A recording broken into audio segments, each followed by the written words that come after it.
been thinking about it nights without sleeping. I don't think I deserve it, 'cause I'm tired and I'm dreamless.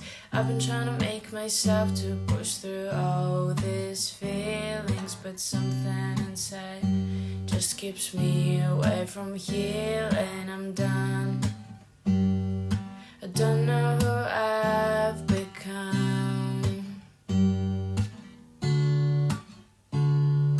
I love my life and hate myself, and I'm the only one to blame. I love my life and hate myself, but I see no escape, so I let it burn me until my lungs are hurting. I let it burn me and enjoy the pain until my heart is broken.